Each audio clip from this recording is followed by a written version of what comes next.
दोनों घटनाओं में 10 आरोपी कॉमन हैं। 10 आरोपी धार वाले कॉमन हैं और खंडवा वाले भी कॉमन। धार जिले के बाग में 13 मार्च को हुई एक सनसनीखेज वारदात ने पूरे इलाके को दहला दिया। ठेकेदार राजकुमार मालवीय के घर पर अचानक काली स्कॉर्पियो गाड़ी आकर रुकी। गाड़ी से उतरे कुछ लोग खुद को इनकम टैक्स और सीबीआई अधिकारी बताते हुए घर में घुस गए। फिल्मी अंदाज में आए इन लोगों ने घर में मौजूद राजकुमार मालवीय, उनकी पत्नी और नौकरानी को एक कमरे में बंद कर दिया। इसके बाद पूरे घर में तलाशी के नाम पर उत्पात मचाते हुए करीब 1 करोड़ रुपए के सोने चांदी के आभूषण और नकदी लूट कर फरार हो गए। घटना के बाद पूरे इलाके में हड़कंप मच गया। लोगों में डर का माहौल बन गया और पुलिस व्यवस्था पर भी सवाल उठने लगे। पुलिस ने मामले को चुनौती के रूप में लेते हुए जांच शुरू की। जांच में सामने आया कि देवास निवासी नरसिंह बघेल, जो मूल रूप से डही का रहने वाला है, का बाग और मनावर क्षेत्र में लगातार आना जाना था। इसी दौरान उसने अपने साथियों दिनेश वास्केल और रमेश मौर्य के साथ मिलकर इलाके के संपन्न व्यापारियों की जानकारी जुटाई।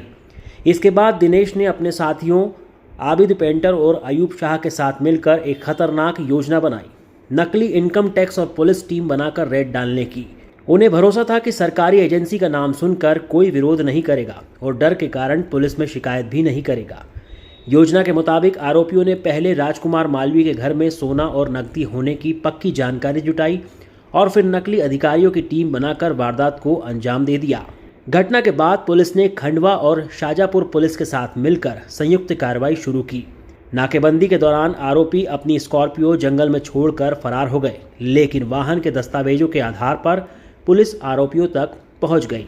पुलिस ने कार्रवाई करते हुए 8 आरोपियों को गिरफ्तार कर लिया। उनके पास से लाखों रुपए के आभूषण, पुलिस की वर्दी, मोनो तलवार, करनी सेना और महामंडलेश्वर लिखी अलग अलग नंबर प्लेट तथा वारदात में इस्तेमाल स्कॉर्पियो वाहन बरामद किया गया।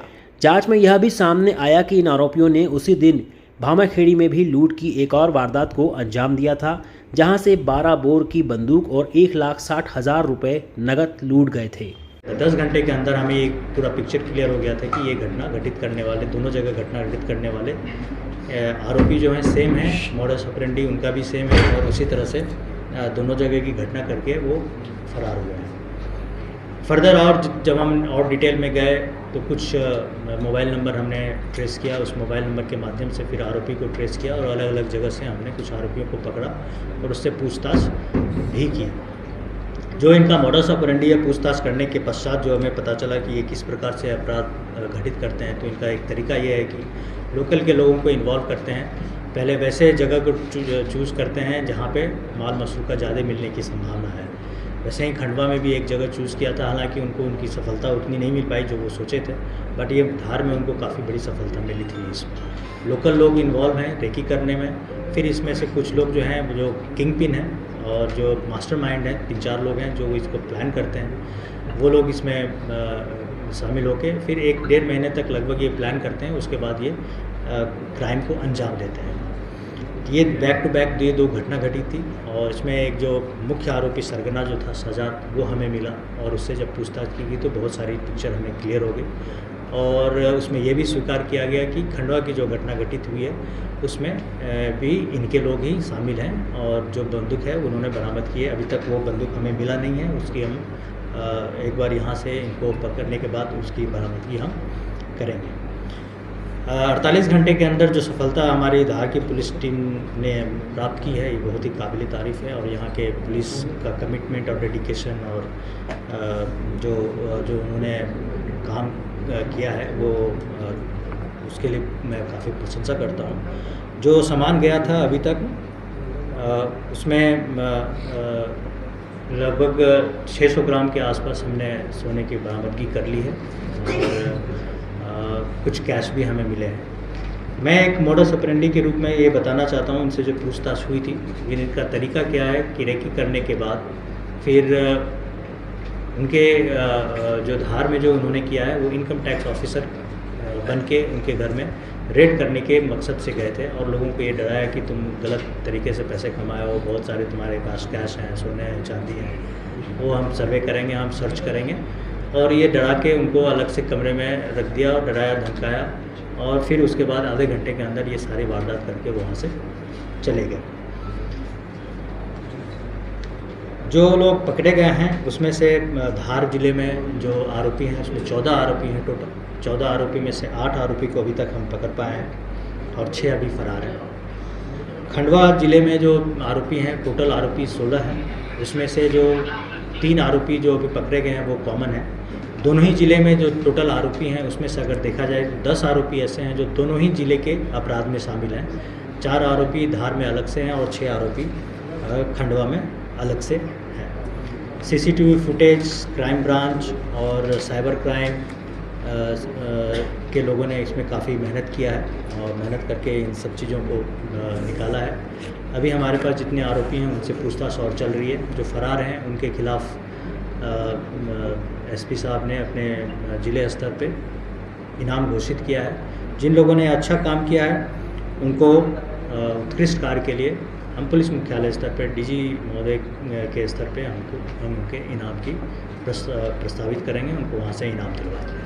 जो आरोपी होते हैं वो हर तरह की चीज़ें देखते हैं। फिल्म से जो चीज़ें होती है हो सकता है कि वहाँ भी इस तरह की चीज़ें उन्होंने देखी थी। जब पूछताछ हुआ था तो उसमें उन लोगों ने स्पेशल 26 की मूवी देखी हुई है।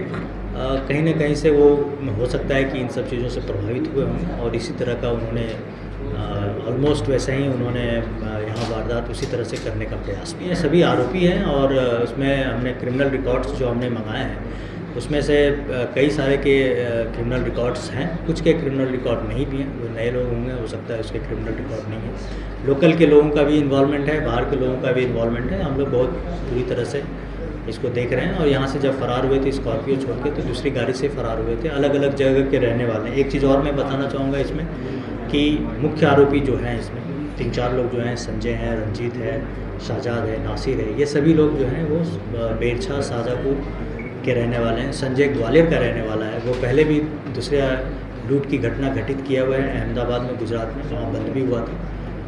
तो इस प्रकार ये पहले जेल भी गए हैं, तो जेल से भी इनको बहुत सारी चीज़ें इनके सहयोगी मिल जाते हैं। एक तरह के लाइक माइंडेड पीपल होते हैं तो उस तरह के वारदात करने का प्रयास भी करते हैं। नहीं, जो चीज़ें घटित हुई है वो ऐसा नहीं है कि बहुत लगातार बहुत बड़े स्तर पे हो रही है। हाँ, लेकिन ये लोग जो हैं क्रिमिनल्स जो हैं वो अलग अलग तरीका अपनाते हैं हमेशा। और पूछताछ में एक चीज़ मैं आपको और बताना चाहता हूँ कि ये लोग अब एक और तरीका अपना रहे हैं कि वैसे लोगों को टारगेट करते हैं जो बहुमूल्य पदार्थ, जो इस तरह के सोने और चांदी हैं, वो लेके जब आते हैं गाड़ियों से या बस से तो उनको टारगेट करते हैं, उनका पीछा करते हैं, उनका आने जाने का रूट देखते हैं, समझते हैं और फिर उनको भी टारगेट करके उनको बीच में ही कहीं ऐसा लूटने का या फिर ठगने का प्रयास भी करते हैं। ऐसी भी एक घटना घटित करने के लिए इनकी योजना थी। तो अगर कोई इस तरह से अगर जा रहा है आ रहा है तो वो अपने थोड़ा सा सजग रहने की ज़रूरत है उनको कि ऐसे लोग जो पीछा करते हैं उनसे मतलब सावधान रहने की ज़रूरत है कि ऐसी घटना उनके साथ घटे। एक स्कॉर्पियो तो बहुत क्लियर है जिसमें खंडवा में और इसमें यूज़ हुआ है। एक एर्टिगा यूज़ हुआ है जो धार में वहाँ से भागने के लिए उनको दिया गया है। खंडवा में और भी गाड़ियाँ यूज़ हुई है, लेकिन जो संख्या जो आपको दिख रही है उस संख्या में रेकी करने वाले वो बाइक से चलते हैं, वो गाड़ी से नहीं आएंगे। तो बाइक भी यूज़ हुआ है और 4 व्हीलर भी यूज़ हुआ है। ये अभी पूछताछ चल रही है। तो उस वर्दी को देखा गया तो उसमें कहीं स्टिकर्स लेबल नहीं लिखा है कि किसने बनाया है। पूछताछ में ये पता चलेगा कि वो कहाँ से बनाएंगे, क्योंकि कपड़े तो उनको कहीं भी अवेलेबल हो जाएंगे और बनाने वाले भी मिल जाएंगे। तो वर्दी एक्चुअली क्या है कि आप किसी भी दुकान में जाओगे तो उस कलर के कपड़े तो मिल जाएंगे आपको। बनवाने के लिए आपको टेलर चाहिए तो वो टेलर मिल जाता है। हाँ, वो डिफरेंस होगा उसमें, बट कपड़े वही थे जो यूज़ कर रहे हैं। अगर कोई एजेंसी किसी प्रकार का कहीं रेड करना होता है, चाहे कोई भी एजेंसी हो, इनकम टैक्स हो, CBI हो, NI हो, उसकी लोकल पुलिस को सूचना रहती है। धार जिले में जो मसरूका गया था वो उन्होंने 74 आइटम्स लिखाए हैं, जिसमें से हमने 52 आइटम्स जब्त किए हैं। और अगर उनसे और भी हो सकता है कि वो बढ़ा के लिखाए हों या फिर नहीं, कुछ जब्ती अगर नहीं हुई है तो हम उसको और भी जब्त करेंगे। और कैश 1.5 लाख किया था, लगभग 57,000 हमने कैश जब्त किए हैं। धार में टोटल आरोपी की संख्या 14 है, जिसमें से 8 आरोपी को हमने पकड़ लिया है, 6 आरोपी अभी फरार हैं।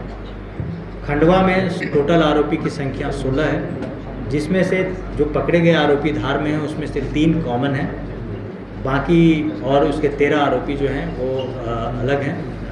उनको इनको पकड़ना है। दोनों घटनाओं में 10 आरोपी कॉमन है, 10 आरोपी धार वाले कॉमन हैं और खंडवा वाले भी कॉमन हैं। पूरे मामले का खुलासा धार में आईजी अनुराग ने जिला पुलिस अधीक्षक मयंक अवस्थी की मौजूदगी में प्रेस वार्ता के दौरान किया।